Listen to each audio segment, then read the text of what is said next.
and I'm going to bring in 42 Doug, and I'm going to bring in NBA Youngboy, and I'm not just rapping with the homies. Yeah. I'm rapping with the new guys that y'all say are like, and I'm bringing them into my world and making them do what they do. I need to bring. See, that's how you explain. That's what I was going to say. That's what I was going to say. I need to bring you back so you can explain my points. Like, no, it ain't your point. It's his point. He didn't explain your point. That it was a class. That's his point. Your point was he's my support system. Nah.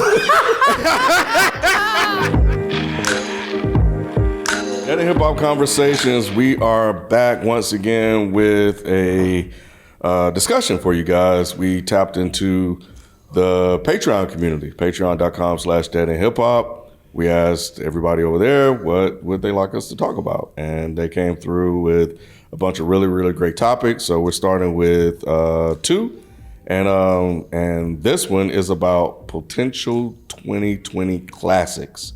Sonny put together a good list of albums we're gonna go through, and of course, everybody here brought albums to the table. So I have a list just in case we some are missed, but yeah, go check out the Patreon account, man. We're ranking discographies over there. We got the classic reviews, so it's a lot of stuff going over there. And of course, we definitely tapping into you guys to see what you guys want us to talk about on the channel. I'm here, Mike's here, Rod's here, FIFO and B are not here, but sitting in for them, we have Ashton. Welcome. Yo. So some of you may remember him from the Lil Uzi Vert. Lil Uzi. Lil Uzi Vert review that we did. So welcome back, brother. This came from Bruno T. Potential classes of the 2020s so far. Ashton, you're the guest. I'm gonna start with you first. First album I thought about was Vince Staples by Vince Staples and Ramona Park Broke My Heart. I think those are both his like magnum opuses. Like I prefer Vince Staples to Ramona Park Broke My Heart, but going back and listen, he really gave you himself and why Vince is, why he thinks the way he thinks, who he is as a person. He really did that on Vince Staples, and then Ramona Park, he gave you his community, and I really, really enjoy both those projects. I don't think Vince ever gets the credit he does as like an artist. Even like in his more recent interviews, he says people resonate more with my interviews and like those things than they ever do with my music, which is weird. But I think if people ever really give him a chance or really go back and listen to what he's doing or what he's saying, those would be the 2 albums I'll point them to. And I think like 10, 15 years from now, Vince was a rapper? He's like, yeah, go listen to these. I think those would be the 2 projects that stick out. Y'all can see Ramona Park Broke My Heart as a classic? I don't know if classic, but it's a really good album though. I don't really return to it like that, but it's a very, very solid album. I don't know if I would put classic status on it yet, personally. Yeah, I definitely remember that one more than the Vince Staples album. What about you, Mike? Yeah, I agree. I think that I could see that definitely being a classic at some point.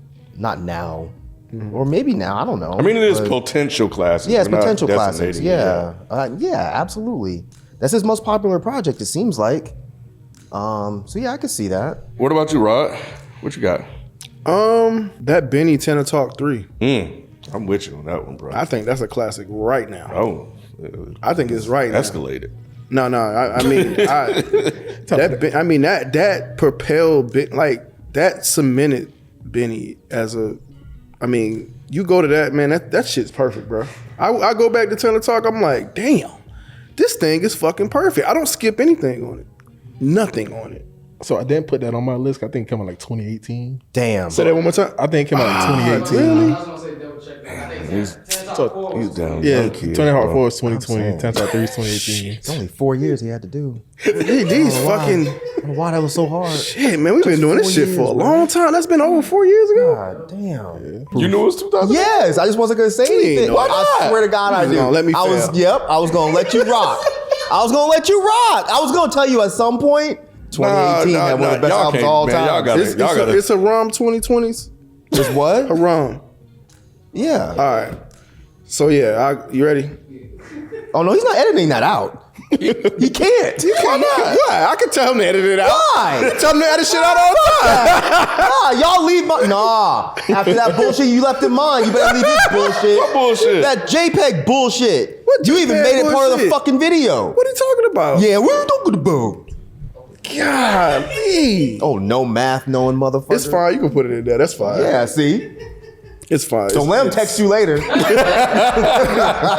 will not text you. It's fine. It's fine. So my first one, my official first one is Arm & Hammer, Haram. Like, I don't know, man. That same thing like with that one, that Alchemist, Arm & Hammer combo, man, that was a really great combo, man. And like I think that album is classic. Like no skippables. I know Arm & Hammer probably has other albums that doesn't have skippables on it, but this one in particular for the 2020s, I would definitely put it out there as a classic, man. That shit is classic for real. I definitely think Jid's Forever Story is going to be a classic. Ooh. If it's not considered already, 100%. For a lot of people, I think that's the project that put them onto Jid. So, yeah. I still favor, what's the one that was before that? What was the mixtape that we DiCaprio did? too? DiCaprio. Yeah, I still favor that one. But Forever Story is nice. Macomb, Pray for Haiti. I got that on my list too. That is Yeah. a really good one, bro. That's So you mess with Makami. yeah. Yeah, man, that's a good one, bro. That was his first joint I listened to by him, and I was like, oh, okay. I really get it. That's the one I would say. If he has a classic, I think that's probably his most accessible one, and I think that's the one that's gonna be looked at the most favorably down the line. Yeah, I agree. This is another album that made my number one that year. I was either number one or number two, but it was up there. I want to say it was my one, but Ka, Descendants of Canaan. Descendants of Cain. Yeah, Ka, Descendants of Cain. I think that's a classic album. That thing is perfect. I like the concept. I think he executed it perfectly. Again, he's another artist where you probably could pick any one of his albums and rank them as classics. I think has a really consistent discography, and that particular album is just another one that you could add to the bucket of consistent albums, and pretty perfect in my opinion. What you got? I actually have Martyr's Reward on my list. But Chalan. Descendants of but either one of those works. But yeah, one that I can't believe has been missed yet, but Nas King's Disease. I definitely, you said hell no? No, so I had that on my list. Like, hell no. The first one? The first one. Yeah, because I'm gonna tell you why. I think that'll be looked at as a classic because that was the resurrection of his career. And I think people will look back 10, 15, 20 years from now and be like, damn, remember when Nas did that fucking bad record with that lame ass Nazi piece of shit Kanye West? Remember that? That was crazy. And then right after that, he did King's Disease, and it was 1 billion times better with a producer that no one was putting in the same bucket as the Nazi piece of shit guy. And they'll be like, damn, that was a fucking crazy time. And so, yeah, I think Nas's King's Disease definitely is going to be considered a classic. It changed a lot of shit. No one knew Nas still had that in him. No one. Look at y'all. I mean, I get you that was the start of it, but I think definitely some of the other ones are more classic than that one. Personally, that came out. See, you gotta remember, classic does not mean it's a better album. I get that. I get that. I mean, depending on criteria, yeah, I got you. You also have to factor in the Hit Boy, because Hit Boy is also, at the time, he's also talking about him being blackballed back, the Nazi piece of shit. Right, right. So it kind of resurrected both of their careers. So I think that's again to be the inflection. Yeah, point. I'm not against it. This is random, but I was actually thinking last week, I don't know why they haven't done an interview together where they discuss all of this. Or if they have, I missed it. I would love, I mean, they could do that shit live. I would pay money to go there and sit down in a seat and listen to Nas and Hit Boy talk about how King's Disease on absolutely changed their lives. It was the start of a crazy time. And so, yeah, I think that'll definitely be considered a classic. Just not on Drink Champs, huh? You know what? I think Nas not gonna cry, bro. I think, well, and if he did, it would be like, if we saw Nas cry about this, I think it would be one of the most special moments in hip hop. But yeah. I think Nas can handle his liquor, you know. Yeah. I do. No shot at my man Benzino. Y'all gonna leave him alone. Hey, we man. talk about potential classes. That interview gonna be one. Damn, why you coming at his neck? I'm surprised no one said this one yet. Okay. Kendrick Lamar, Mr. Morale and the Big Steppers. I think that was gonna be. What do you mean? I think when people look back, That's gonna be his. Oh, this is Kendrick's most artistic album. Good Kid, Mad City was the commercial album. Then he gave you the Pimp a Butterfly, which is the super artistic one. Then he followed it up with Damn, which is the big commercial album. Then he followed it up with this. So it's like this is like his most artistic. Him being artsy and let me do all the artsy stuff. He did it all on this album. So I think this is going to be the one. I was like, yeah, I mean, Good Kid, Mad City, sure. You know, To Pimp a Butterfly, yes, but the real most artistic Kendrick album was Mr. Morale and the Big Steppers. This is like projecting how I think people are going to look back on this album, but it's still really good. It's not my favorite, but I think if he has an album that's a classic in the 2020s, I think this is going to be the one. And this first PG Lang album is going to be so gigantic, it's going to blow everything out the water. That was on this list, and I was considering it and thinking about it, but I don't know. Yeah. It's almost like, because I see where you're coming from, and when I saw it, it's like, oh yeah. But then I think about like since the album's dropped, it's like nobody's talking about it. Yeah. No staying power. People rode the conversation of To Pimp a Butterfly and Good Kid, Mad City for so many years. And the conversation around Mr. Morale is already kind of gone, which surprised me. I thought it was going to be another one of those albums that people kept talking about for 5, 6, 7 years, but He's talking about therapy on the album. Therapy on the album. wait, who did that? No, I'm just saying. That's I was like, I thought it was a bit. I was like, who did no, that's just Kendrick fans. Like, Yeah. But maybe they'll come around. Maybe you're right. You know, maybe they'll catch on late. You know, we'll see. But It might have I been don't too know. artistic for people. I don't play it that often. And when I do, I feel like I skip quite a bit. Especially that arguing song. I cannot listen to that shit. You got another one, Rod? I mean, I'll stay within the TD lane, but I think Isaiah Rashad, The House is Burning. I think that's a really solid TDE project that I think people will look back at as Isaiah's one of his classics or whatnot. I mean, I feel like his discography is pretty solid, but I think that album is really solid. Like that's another one that made my list. I don't think it was one, but it was definitely like top 5 for me. The House is Burning, no? Which one? Did you think he has any? Sylvia Demo is going to be his classic. 100%. Absolutely. He was on something different on those 2 projects. Yeah. It is a really good album. I don't know Yeah. that people look at it as a classic down the line. But I could also see him dropping something after that. Like, I feel like, it's about Logic, but I feel like Isaiah's got another one in him. famous last words. I know. I'm going to ruin his damn career. I know, right? No, but I'm with you with The House is Burning. I had it on my list as well. Cool, got you. Yeah. No, I like it. It's super solid. It to is. me. Like, man, like I don't skip anything on. I think it's maybe one possibly. So if I can remember, but for the most part, I play it all the way through every time. There's no pressure about Logic. What about it? Up for it? What about it? I mean, I can't speak was for it you, of under course, pressure? but as non-Logic fans, I'm sure he has an album that people call a classic. Not a Ready to Die, but I'm sure people say he has a classic. I don't know if it's Under Pressure. Is it No Pressure or Under Pressure? No or a lot of Pressure. pressure, whatever it is. Whatever No it's Pressure's called. the one that came out in 2020s. Okay. If he Is has that a the one where he's classic- floating in the junkyard? I think so. People probably think that's a classic. I mean, that man's got trillions of fans. He has to have a classic. No, People yeah. can hate on him all they want. I don't have to like any of his music, but he has to have a classic. Yeah, I just wanted to put it out there, and I think now is a good opportunity for them to leave your comment in the chat and let us know which ones. They're not brave enough to go type Logic projects in the chat. Why not? You know that because they're gonna get made fun of. If Logic has a classic, it's his first one, Under Pressure. Okay, If he has one, that's the one. that's because the second one, Is that Tits? yeah, I like a lot of songs off that one, but it's the skits. It's some damn skits. Yeah, it's the skits that pull me That's out what made of him it. hate us. But yeah, I was just he's scared to talk about Logic. All right, I got one more. Actually, I got 2 more, but I'll just. One of them is just like a personal. I'm just being, whatever. But I don't know. I kind of think "Scaring the Hoes" is going to be a classic for people. I do. I kind of This think man laughed. I know, immediate laughter.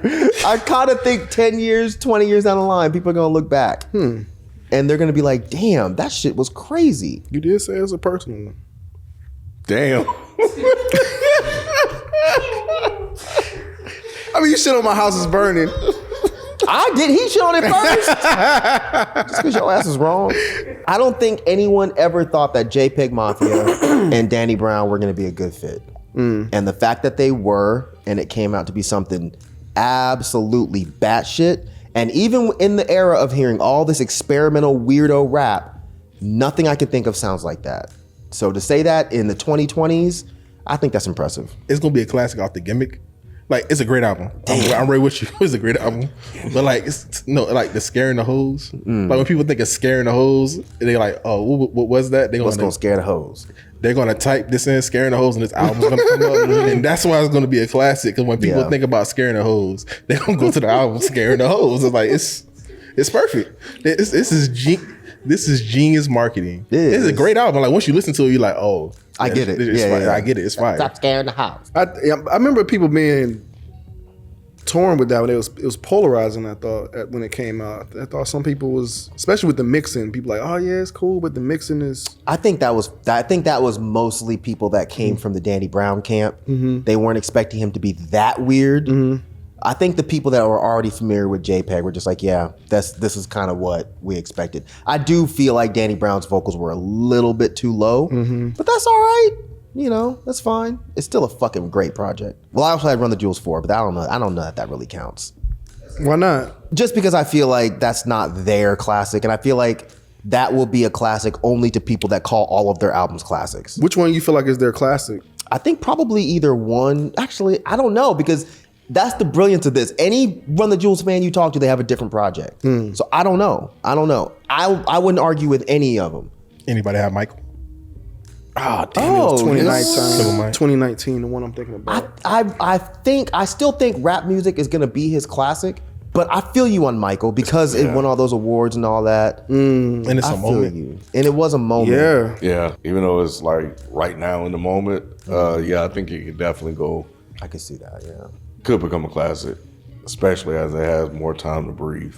Shit, he must think so too. You see all them fucking ass he done bought around the city? Yeah. Oh, you seen it? Yeah. Any fucking corner you go to. Oh, y'all don't really go downtown like that.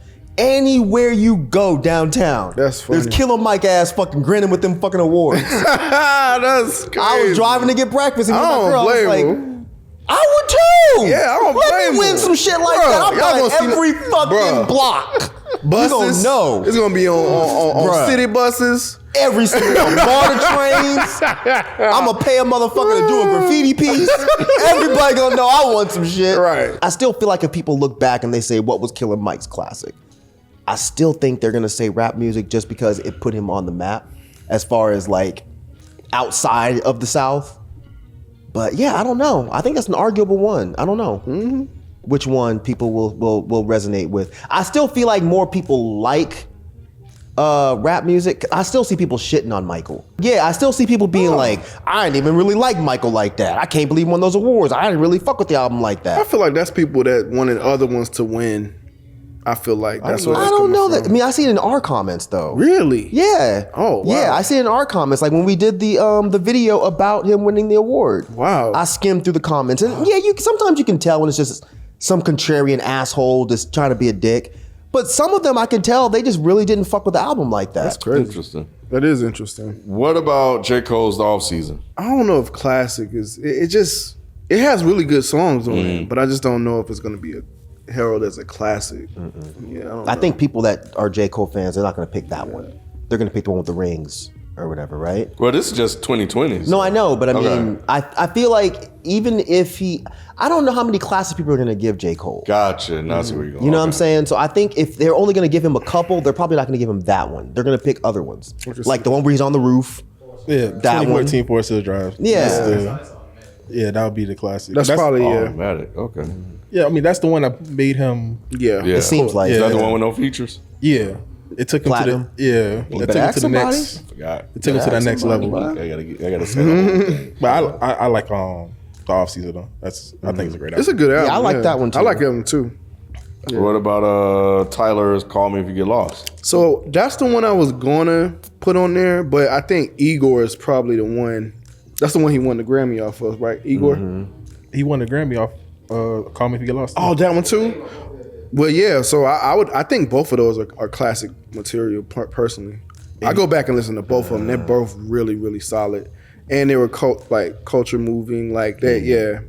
I think he did some magic with those two. Personally, Call Me If You Get Home was culture moving. Yeah, I think so. Yeah. Was It was like he had Igor, and then he kind of mixed it into this "Call Me If You Get Lost." It's like, but he still had some of that old Tyler sound to it, like Lumberjack. Like that shit was really good.